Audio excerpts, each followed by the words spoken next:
You probably suck at defense. It's okay, understandable even. Even if you're pretty good at the game, you're probably still kind of bad at defense. Not only do you have jabs, hooks, uppercuts, overhands, and body punches to contend with, you've got dozens of kicks, knees, elbows, spinning attacks, and beyond striking, you've also got to worry about clinches and takedowns. It's a lot. Here's the simple solution. Just block, slip, duck, check, and catch everything thrown at you. Just lock in, alright? It's obviously not that simple. You cannot react to everything in this game. You need a system, multiple layers of protection, defense in depth. If you don't have a clear idea of what you're doing on defense, this video will help you improve immediately. What's more, you will have the understanding you need to make consistent improvements over time. There is no simple trick to follow. In every match, you'll still have to find ways to outthink your opponent, but you will have a framework, and that's a start. We'll break down defense into 4 categories: deterrence, positioning, evasion, and counters. You know what the first order of business is on defense? Blasting your opponent with a right hand. The most dangerous thing your opponent can do is walk right up to you and plant their feet. When they've got their feet planted in the pocket, the punches they can throw come out fast. From this position, your opponent can threaten you with a wide variety of quick attacks. I would argue that no one can effectively defend themselves at this range for any reasonable length of time. However, to get into the pocket, they need to walk forward, which means that for a brief time, they're moving into the pocket while your feet are set. The idea is that we catch them moving into our strike, which amplifies our damage and lets us land first. If they are able to enter the pocket unbothered, then typically we'll need to back up to a position of greater safety. But this means that we will be moving our feet while our opponent is planted, in range, and ready to fire. If we're able to punish our opponent as they step into range more often than they're able to punish us for stepping out of range, then we are going to be much more effective defensively. If they can step forward with impunity, defense will be hard. All our other layers will have much more work to do. If they're reluctant to move forward, everything will be much easier. So anyways, we need to start blasting. Typically, deterrent strikes are done with the straight rear hand punch, because it's a quick linear strike, but it has more stopping power than the jab. Round strikes like the lead hook can be used, but since they're a little slower, they're more likely to get beat by a straight punch down the middle. When throwing this strike, it's important not to wait too long. We don't want them walking up into range, setting their feet, then throwing our punch. That's exchanging blows in the pocket. We want to catch them on the way in, which means often we'll be throwing the punch at the space we think they're about to enter. You may occasionally fall short on a strike this way. While it's not good if it happens all the time, occasionally falling short isn't the worst thing in the world, so long as we're catching them at the optimal distance more often than not. Landing on their block is a good thing too. They'll be looking to attrit our guard, but if we land on theirs first, we've put ourselves ahead in the exchanges to come. In fact, the number one issue you probably have with deterrence is not doing enough of it. Say they walk up to you, you give them the old 1-2, maybe you take a step back and they take another step forward. Let them have their turn now, right? No. Hit them again. Another. And another. And now we start putting the hook on top of it, or we go to the body with the follow-up, dealer's choice. Tape your triangle button down, 1 million right hands, we can't get enough. Okay, maybe that's too much. Let's talk limitations for this mode of defense. It's called getting countered. It's called getting countered by a slip hook. I know, it sucks. The more you throw, the more opportunities for counterpunching we give our opponent. But taking the occasional counter is not the end of the world, and it's not as bad as letting them have intimate access to our person. We work around this by varying our deterrent strikes and adjusting our tempo to be less predictable. Front kicks, calf kicks, left hooks. You know what else works? Takedowns, or grab a clinch. Anything that makes them not want to stand right next to us. Don't let anyone shame you for using all your tools as they try to camp right in front of you. What if they start firing off offense from a mile away? Then deterrence has done its job. Strikes thrown while moving forward are slower and cost more stamina, meaning we will have an easier time defending and punishing them. If they really want to work around deterrent strikes, they'll start faking their entries into the pocket. If the attacker's being patient and using feints, your right hands will fall short more often, and you may need to ease off the throttle, but that's okay. We force the attacker to use more effort to get close to us. Deterrence works. But it's not magical. You've got to be better at selecting and timing your shots than they are at countering them. It won't help you keep safe by itself, but it makes them work hard to get close to you, and then everything else will work much better. Now that we've established that we're not to be trifled with, we can avail ourselves of the most powerful defense of all, being a little bit too far away. While deterrence is the first order of defense, positioning is probably the most important, but it doesn't work very well if our dear opponent feels free to walk up on us. The mistake many players make with positioning is to back up constantly when they want to defend and move forward blindly when they want to attack. Let's try to be a little more subtle with our distance. We'll simplify distance into 3 categories. The pocket. At close range, every punch can land without having to move into it. As I said earlier, this is a dangerous range for both fighters. Defense is difficult, offense is easy. However, most kicks are off the table at this range. Let's take one step back. Kickboxing range. At medium range, we must step in to land punches, but kicks can be landed stationary. This is a safer distance, given that the largest threat always comes from punches. But it does expose you to kicks. If your opponent is a better kicker, this may not be safer than the pocket. Let's take another step back. Long range. Nothing lands here without a run-up. You are far safer at this distance, as your opponent generally has to feint to have a hope of landing a long-range attack.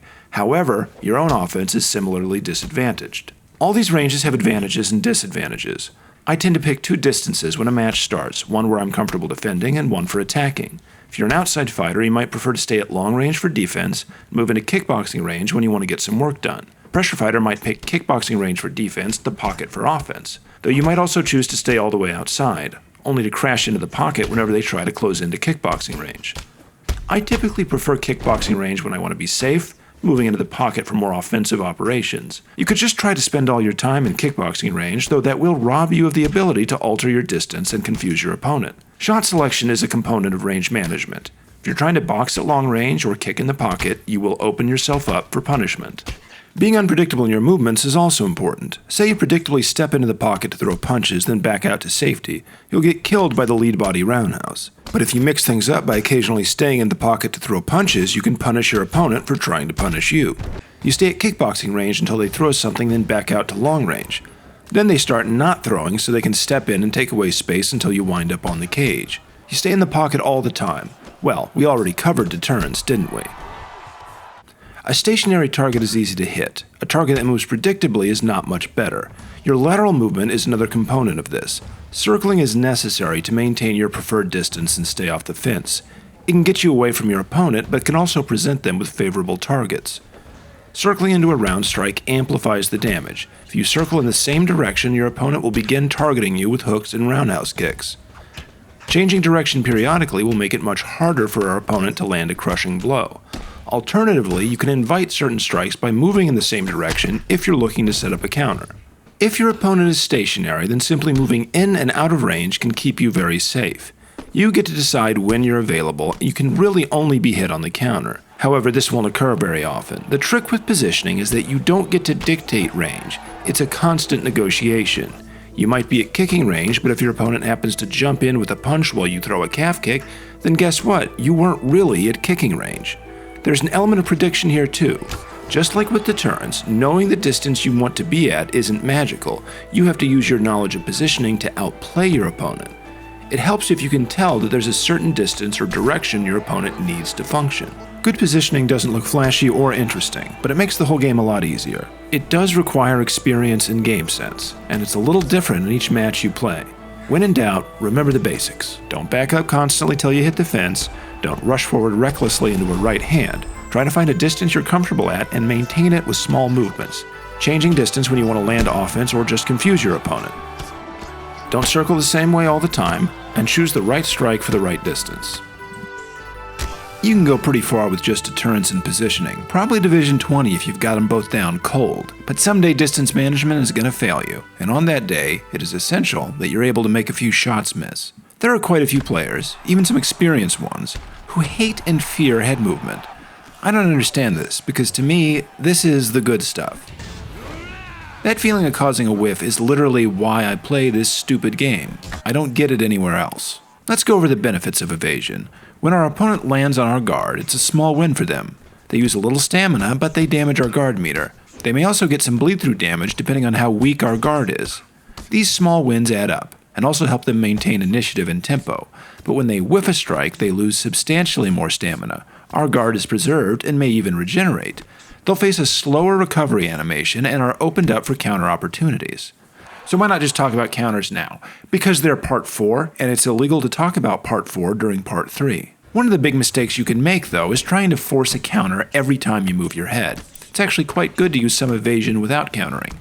If every slip or step comes with a counterpunch attached, then either you'll evade too rarely, or you'll be throwing too much. Evading without throwing is much safer. You'll be punished less for a mistake. Evading this way is also easier and helps you gain reads for later. Here are the basics of evasion. We can slip our head left or right, side steps are the same in footwork form. We can pull our head back steps are the equivalent. We can duck, there is no footwork equivalent. Side lunges are more evasive than side steps since they also evade hooks that don't match their direction. Smaller counter windows, higher risk, can be useful but don't spam them. Each punch in UFC 5 can be categorized as either linear or round. Hooks and elbows are round strikes. They can be ducked, pulled, or backstepped, but they punish slips and sidesteps. Jabs and straights are linear punches. They can be slipped, sidestepped, or ducked, but they can punish pulls, theoretically. Uppercuts are also linear punches. They can be slipped or sidestepped. However, since they go from low to high, they punish ducking, but can be pulled. Overhands are slightly unique. You can slip outside of them, but not inside. Ducking can work, though imperfectly. Pulls are somewhat risky. Sometimes they work, sometimes you get crushed. If your head movement stinks, it's probably not your brain or your eyes that fail you. It's your right thumb. Here's what happens when an inexperienced player tries to move their head. Brain here, I need help from you, thumb. What do you want? I think there's a straight coming. Could you slip now? You want left or right? Just get me out of this. I got the work order in. Should be done Tuesday next. Never mind, we're already pummeled. I'll talk to middle finger and get him to brace for impact. Damage report, Mr. Scott.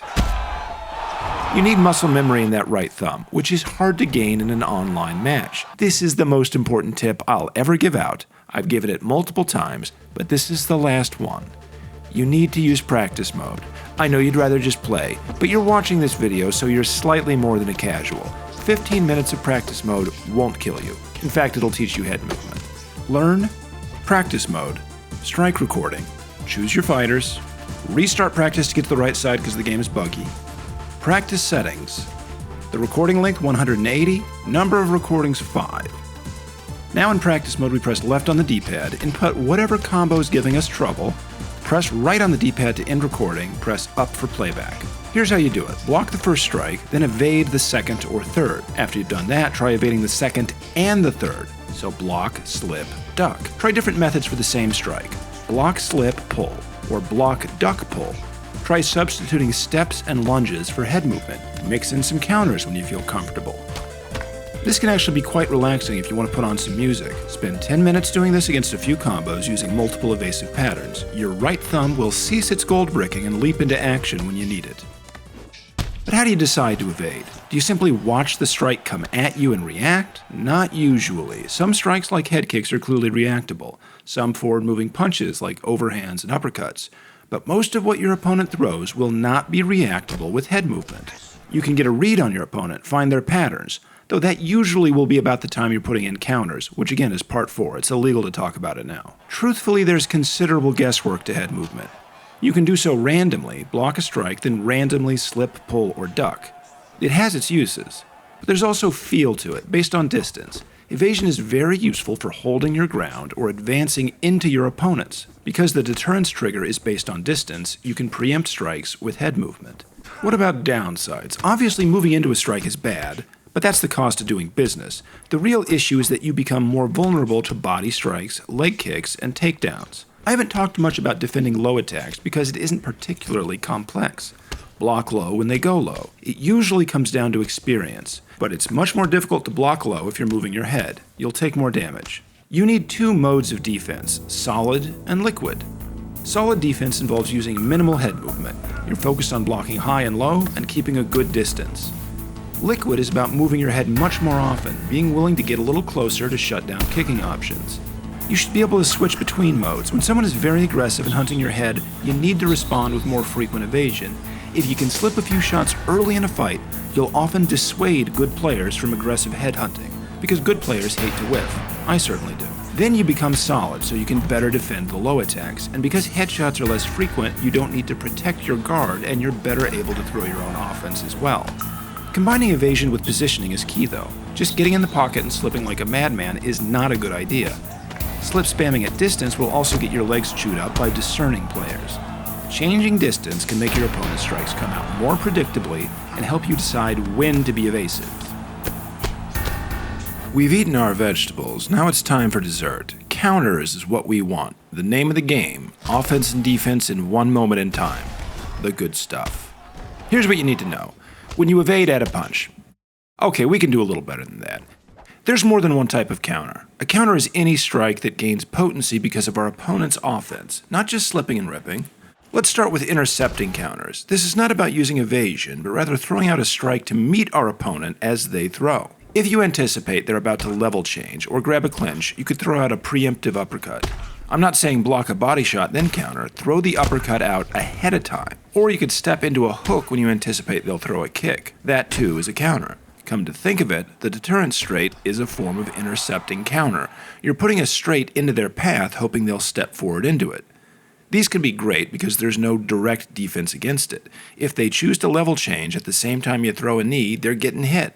But of course you'll never be certain it's going to work. You have to anticipate correctly. Simultaneous counters are your classic head movement counters. Slip hooking a straight, pull countering a hook or uppercut, ducking under a hook or straight to rip the body. That's an underrated counter. To do this properly, you shouldn't hold block as you move your head. The counter will be much faster, but of course your risk goes up as well. Block uppercut counters against body shots also fit in this category, as does the check hook block counter to the right hook. These work best off a good prediction. After some exchanges, you'll start to get a feel for their habits. When you see the pattern repeat, you're ready to go.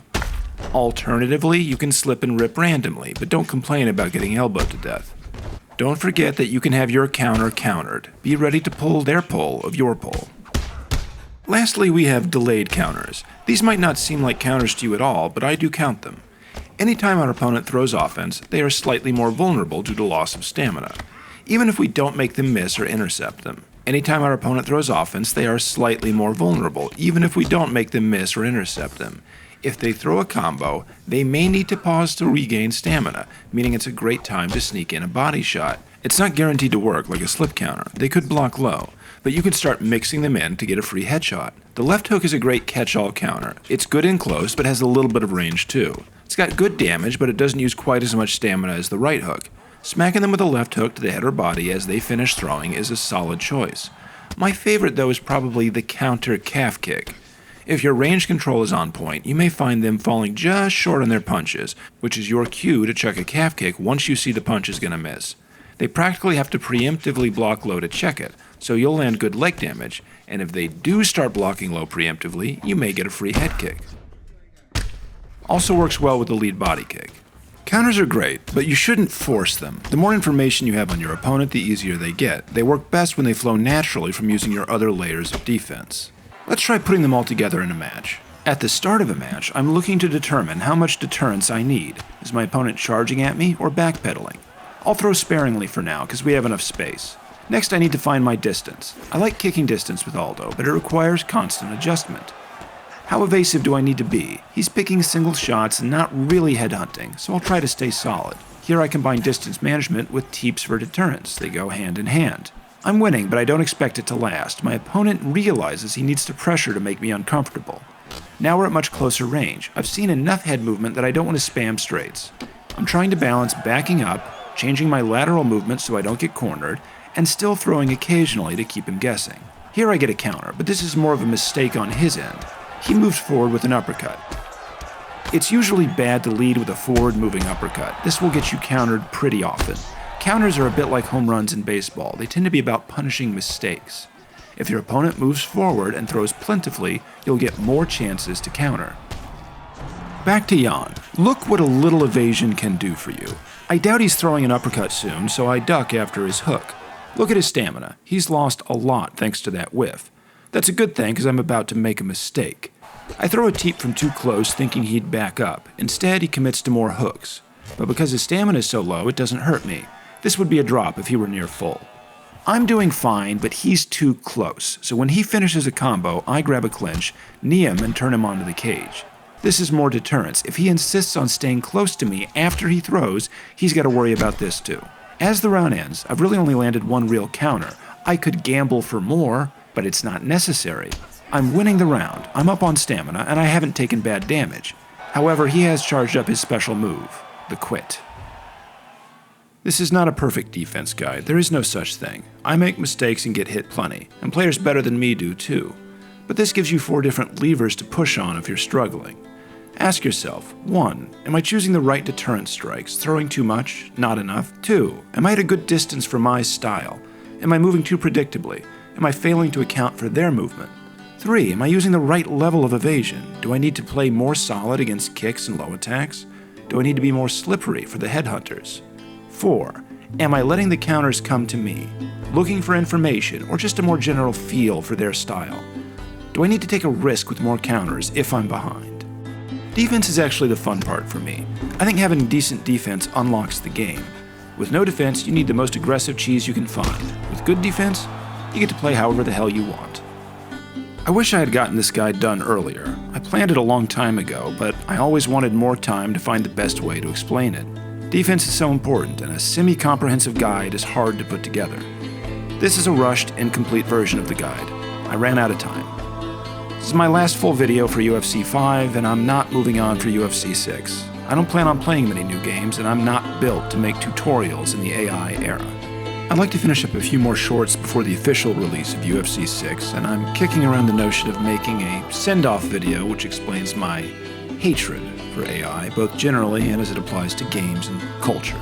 Let me know if you're interested in a long video where old Yockley vents a good deal of his spleen, but in any case, it's been a real pleasure making these guides for you all, and I wish you nothing but the best.